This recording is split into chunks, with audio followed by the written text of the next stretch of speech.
Bonjour à tous et merci d'être là pour cette nouvelle vidéo consacrée à l'histoire et aux théories de la communication. Aujourd'hui, nous allons étudier la cybernétique de Norbert Wiener.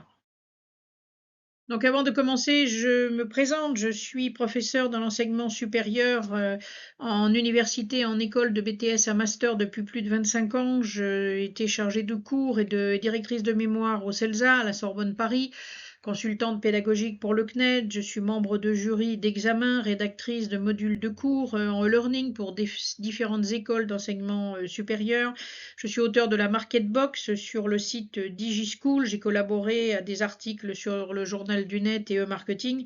Et je suis également auteur et directrice de collection aux éditions Le Génie, pour lequel je vous ai mis un petit florilège de mon travail. Ici, vous avez tout ce qui est marketing.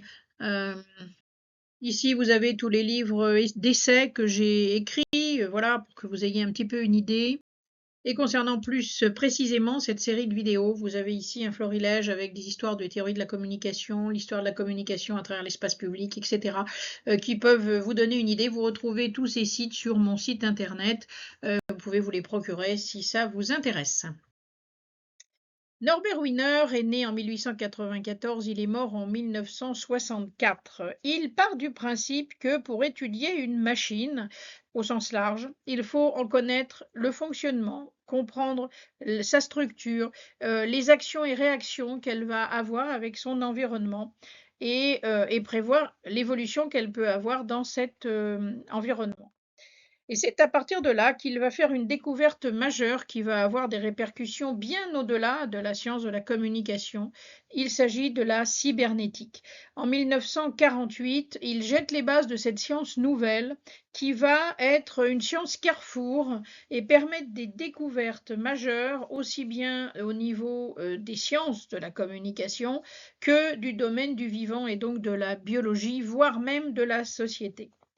Il part d'un principe, en revenant, si vous vous rappelez des autres vidéos, je vous y renvoie sur la théorie de l'information linéaire de Shannon. Lui va aller beaucoup plus loin. Il va estimer que cette vision linéaire ne suffit pas pour expliquer les réactions et les régulations d'un système. Et donc, il va, et ça aura d'ailleurs des répercussions sur ce qu'on appellera plus tard la systémique. Et donc, il va inventer la boucle de rétroaction en partant du principe que un organisme vivant, quel qu'il soit, cherche toujours un équilibre, un état d'osmose, on dit en biologie. Eh bien, cette notion de feedback qu'il va appliquer, on le voit dans le schéma, à la théorie linéaire de l'information de Shannon, va tout simplement inventer la communication.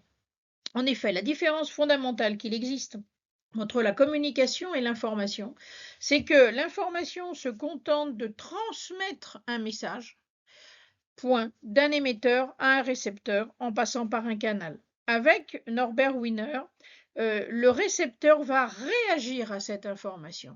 Et c'est le propre même de la communication. Un exemple simple, je vais vous dire par exemple, regardez ma vidéo sur YouTube, je vous donne une information, point. Si en face, vous avez la curiosité de vous dire, tiens, de quelle vidéo elle parle, je vais aller regarder un petit peu, eh bien dans ces cas-là, j'ai attiré chez vous une curiosité qui va faire que vous allez aller chercher l'information. Et cette réaction que j'ai obtenue de vous s'appelle la communication. Alors après, il va développer sa théorie en expliquant qu'il peut y avoir des feedbacks positifs ou des feedbacks négatifs. Vous regardez par exemple un thermostat qui va adapter la température à l'intérieur en fonction de celle extérieure de façon à garder un équilibre, par exemple. Le but de tout système étant de chercher l'équilibre de façon à ce que les choses soient toujours dans un état stable quelque part.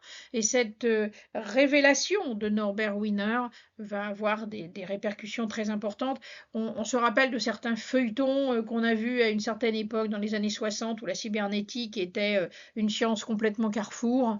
Peut-être avec les robots, on en reparlera. En tout cas, Norbert Wiener a mis sa graine à l'édifice. Grâce à cet effet retour, il a créé la communication. Voilà. Pour en savoir plus, suivez-moi sur YouTube, sur mon blog, sur mon site internet. Je serai toujours ravie de répondre à vos questions. N'oubliez pas de liker cette vidéo et de la transférer si vous l'avez trouvée intéressante. Et je vous dis à très bientôt pour de prochaines vidéos. Au revoir.